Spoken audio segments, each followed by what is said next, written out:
Assalamualaikum warahmatullahi wabarakatuh. Selamat pagi anak-anak ibu. Sebelum memulai pembelajaran hari ini, alangkah baiknya kita berdoa terlebih dahulu. Doa dimulai, doa selesai. Pada pembelajaran hari ini kita akan membahas struktur teks eksplanasi.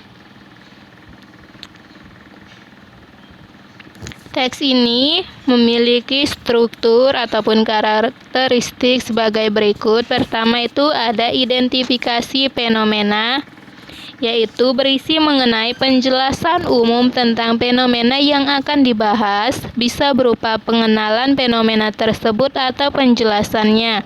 Penjelasan umum dituliskan dalam teks ini berupa gambaran secara umum tentang apa, mengapa, dan bagaimana proses peristiwa alam tersebut bisa terjadi. Yang kedua, ada penggambaran rangkaian kejadian.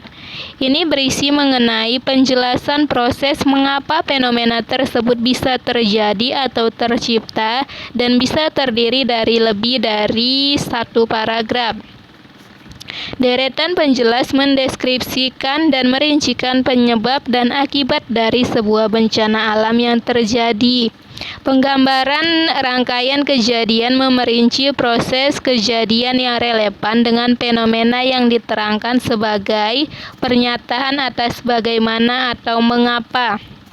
Pertama itu berisi mengenai rincian yang berpola atas pertanyaan bagaimana. Misalnya, bagaimana akan melahirkan uraian yang tersusun secara kronologis ataupun gradual. Dalam hal ini berupa fase-fase kejadian yang disusun berdasarkan urutan waktu. Yang kedua itu berupa rincian yang berpola atas pertanyaan mengapa akan melahirkan uraian yang tersusun secara kausalitas. Dalam hal ini dia berisi fase-fase kejadian yang disusun berdasarkan hubungan sebab akibat. Yang ketiga ada ulasan. Teks ini berupa penutup. Dia ini bersifat pilihan, bukan keharusan. Teks penutup yang dimaksud adalah teks yang merupakan intisari ataupun kesimpulan dari pernyataan umum dan deretan penjelas. Opsionalnya dapat berupa tanggapan maupun mengambil kesimpulan atas pernyataan yang ada dalam teks tersebut. Ulasannya itu berupa komentar ataupun penilaian tentang konsekuensi atas kejadian yang sebelumnya dipaparkan. Berdasarkan kaidah kebahasaan, secara umum teks eksplanasi itu sama dengan kaidah pada teks prosedur. Sebagai teks yang berkategori faktual ataupun non-sastra, teks eksplanasi menggunakan banyak kata yang bermakna denotatif. Berikut ini adalah kaidah kebahasaannya. Pertama itu penggunaan konjungsi. Sebagai teks yang berisi paparan proses, baik itu secara kausalitas maupun kronologis, teks eksplanasi menggunakan banyak konjungsi kausalitas ataupun kronologis.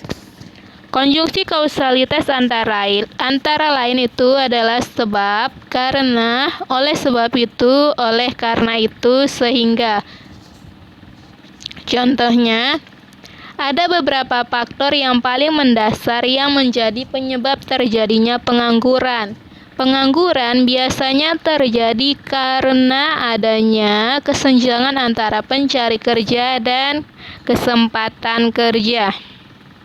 Disinilah dia konjungsi kausalitasnya. Tadi kan contoh dari konjungsi kausalitas itu ada sebab, karena, oleh sebab itu, oleh karena itu, dan sehingga. Di sini dia konjungsinya. Selanjutnya ada konjungsi kronologis atau hubungan waktu. Contohnya kemudian, lalu, setelah itu, pada akhirnya. Teks eksplanasi yang berpola kronologis juga menggunakan banyak keterangan waktu pada kalimat-kalimatnya. Berikut ini contohnya. Pada bulan keempat, muka telah kian tampak seperti manusia. Dalam bulan kelima, rambut-rambut mulai tumbuh pada kepala. Selama bulan keenam, alis dan bulu mata timbul. Setelah 7 bulan, fetus mirip kulit orang tua yang dengan kulit kemerahan berkeriput selama bulan ke-8 dan ke-9. Lemak timbul di bawah kulit sehingga perlahan-lahan menghilangkan sebagian keriput pada kulit. Kaki membulat, kuku keluar pada ujung-ujung jari, rambut asli rontok dan terus menjadi sempurna dan siap dilahirkan. Jadi di sini konjungsinya itu adalah kata selama. Kemudian di situ ada konjungsi, ya ini banyak menggunakan konjungsi ada juga setelah. Kemudian di sini juga ada konjungsi selama. Ini dia berupa hubungan waktu juga. Ini ada yaitu dia tadi contoh konjungsinya. Selanjutnya yang kedua itu penggunaan kata ganti. Berkenaan dengan kata ganti yang digunakan, teks eksplanasi langsung merujuk pada jenis fenomena yang dijelaskan, yang bukan berupa persona, atau kata ganti yang digunakan untuk fenomena itu berupa kata benda, baik konkret maupun abstrak, seperti demonstrasi, banjir, gerhana, embrio, kesenian daerah, dan bukan kata ganti orang seperti ia, dia, mereka. Karena objek yang dijelaskan itu berupa fenomena, tidak berbentuk personal atau non-human partisipan. Partisipannya bukan manusia. Dalam teks eksplanasi itu pun ditemukan banyak kata kerja pasif. Hal itu seperti kata-kata sebagai berikut: terlihat, terbagi, terwujud, terakhir, dimulai, ditimbul, dan dilahirkan itu masuk ke dalam kata kerja pasif. Selanjutnya yang ketiga, penggunaan kata teks teknis. Di dalam teks eksplanasi pun bisa kita jumpai banyak kata teknis ataupun peristilahan. Sesuai dengan topik yang dibahas, apabila topiknya tentang kelahiran, istilah-istilah biologi yang akan muncul. Demikian pula apabila topiknya tentang kesenian daerah, istilah-istilah budaya sering digunakan. Apabila pun topiknya tentang fenomena kenaikan BBM, maka istilah ekonomi dan sosial yang akan sering muncul. Jadi, pemaknaan terhadap istilah-istilah seperti itu memerlukan bantuan kamus istilah, bukan lagi kamus umum. Dengan demikian, pemahamannya pun akan lebih tepat sesuai dengan bidang masing-masing. Selanjutnya, selain ciri di atas, kaidah kebahasaan juga dapat menjadi ciri khas yang konkret dari teks eksplanasi. Kebahasaannya sendiri itu tergantung dari pola pengembangan dan tema umum dari judulnya. Jika teks eksplanasinya itu menggunakan pola pengembangan kronologis, maka akan banyak ditandai oleh konjungsi lalu, kemudian, akhirnya, sekarang, sebelumnya, dan sebagainya. Sementara itu, jika teks eksplanasinya menggunakan pola kausalitas, maka konjungsi ataupun kaidah kebahasaannya akan banyak didominasi oleh konjungsi seperti sebab, karena, akibatnya, dan sejenisnya. Berikut ini adalah beberapa poin utama kaidah kebahasaan dari teks eksplanasi.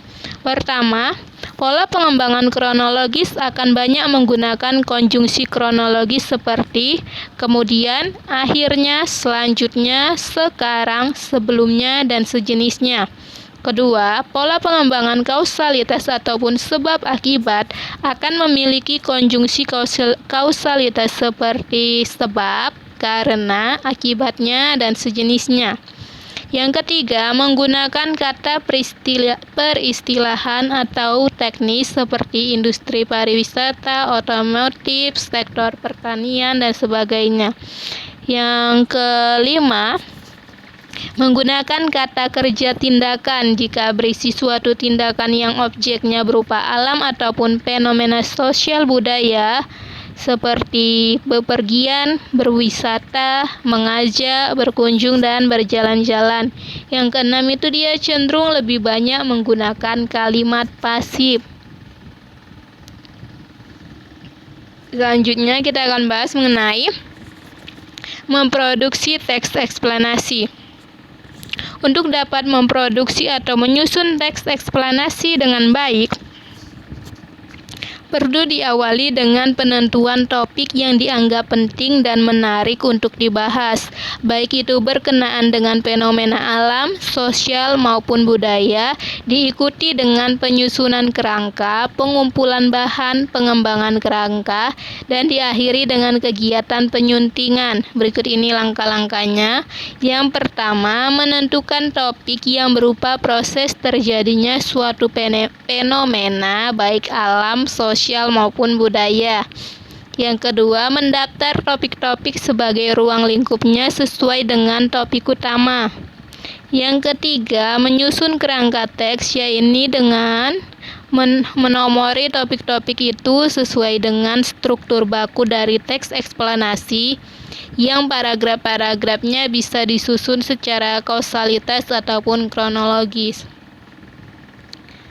Sekian untuk materi pembelajaran hari ini. Jika ada yang ingin kalian tanyakan, bisa kalian tanyakan melalui WhatsApp secara pribadi. Berikut ini ada latihan soal yang harus kalian kerjakan. Ibu akhiri, wabillahi taufiq wal hidayah. Wassalamualaikum warahmatullahi wabarakatuh. Selamat belajar, selamat mengerjakan tugas.